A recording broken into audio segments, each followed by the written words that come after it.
Oh, snap. What's going on out there, YouTube? SCL0320 representing JVS. The ending of the line. We're gonna get them. You know that? She looks perfect ending. Perfect ending. How do I even go into this review?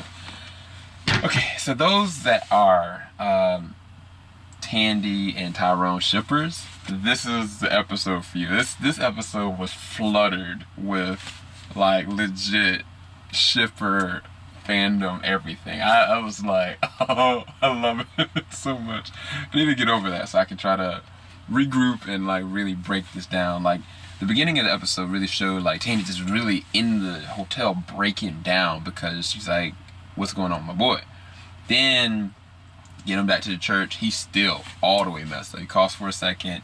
She's like literally her head's resting on his chest. She calls Avita. You know what I'm saying? Avita don't even know her aunt's dead. Like, it's just so much happening. Bridget goes and finds out what happened at the hotel, talks to Tandy, like, Tandy, you okay? She's like, I'm alive, but my homeboy is still down. And it's like, everybody's trying to get Tyrone back, you know what I'm saying? And it's like, to get him back, she had to go right back into the place she definitely didn't want to go, because that's the first time she really interacted with that man, you know what I'm saying? That's where he put her in a situation. But the funny thing is, the way out is always in, you know what I'm saying? I think they even alluded to that the first time they went into the Dark Force dimension. But Tyrone was stuck in a situation where he was playing this game that he couldn't get out of, because the game, in which most gamers know this, like, there's always a way to win. You know, there's never a game, I mean, some, like, Animusha to Ninja Gaiden to, Bloodborne, games like that, like, it's almost impossible, but you can find a way of just dedicating enough time to win.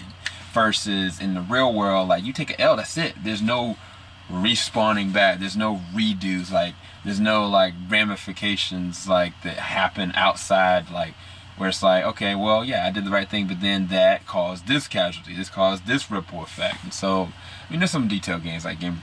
Anyway, I'm not going to. I'm a gamer, you know that.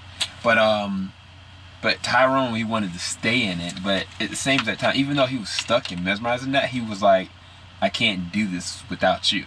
And the funny thing about it, the fight when they were in like level 2, I was like, this is so corny. It was cool, it was corny at the same time. Like, that's how a game would actually go. I think they would have been better off if each time they cleared a level, then they showed the animation, versus like when they're mid-fighting. I think that was unnecessary, like showing them fighting and then showing animation while it was actually happening. I think they should just did like live action, then when they cleared the level, then show the animation. But then it started getting very serious because, you know, they ended up back at the hotel, and Tandy was like really apprehensive about that. It was like, I can't do this, because it made her confront her own problems in addition to coming on with him. And then when they got to the boss, and it was like, I saw like despair was the main villain of the story, you know what I'm saying? And it was kind of like she dips at it, like she left, you know what I'm saying? And like that was the thing that shook him out of it. Because all the entire time, like, he was just like in there, and she was like, I can't do it. You know what I'm saying? We gotta go. And he was like, no. Like, he broke it down to her, and I thought that was really pivotal because she made a conscientious choice. Now, there's something going on parallel to that, but I'll get to that in a second.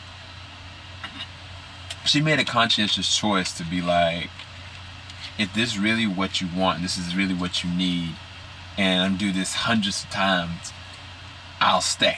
I was like, yo, that's love, dog. You know what I'm saying? Because that's the same thing that Tyrone did for her when it came to season 1 with that tanker situation. Like, he went back in knowing that he could have easily stayed there, like, mentally for years. You know what I'm saying?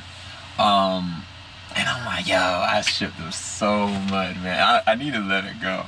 Because the parallel to that, while this is all going on, Avita's on the outside doing some witchcraft that I ain't privy to. I ain't about that life. I just can't.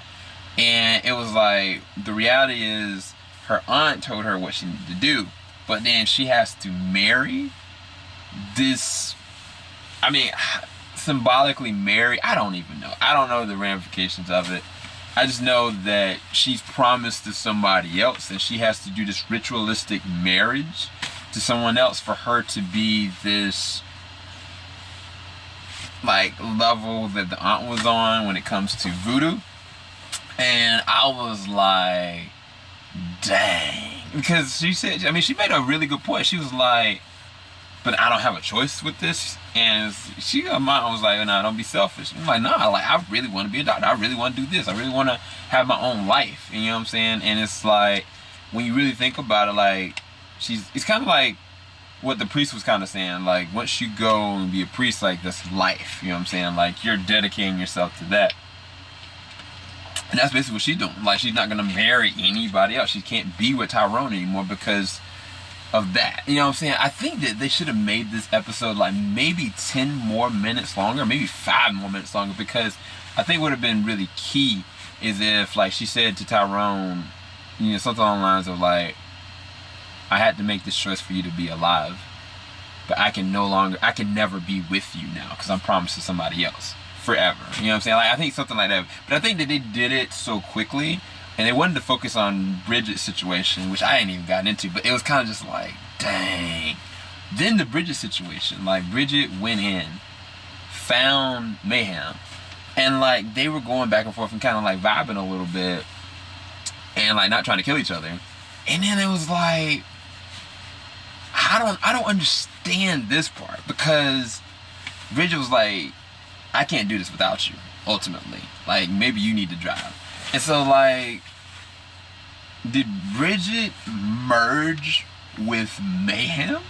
Or did Bridget get left there and Mayhem went out?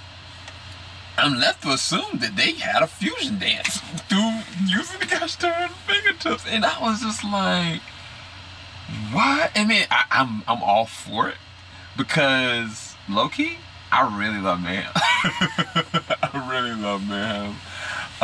And that'll give her a conscience to some degree. And that's gonna be the comic book accurate version of Mayhem. It's just, I didn't see that twist coming at all. I didn't know that it was something that was plausible. So yeah, it was a crazy episode, and I loved it. I really did love it. I mean, it was some cheesy moments. Like I said, the cheesy moment was when they were going and just fighting, doing that random stuff, and I couldn't get over the witchcraft side of stuff, like doing incantations and whatever Vita was doing. Actor is great. Actress is doing a great job. It's just really sad, and I'm happy at the same time. I feel sad for Vita, but I'm happy for Tandy, kinda, cause Tandy, like, mom went on a bender. And when Tyrone showed, I was like, man, I hope Tyrone shows up. I was like, low-key praying, like, I hope Tyrone shows up.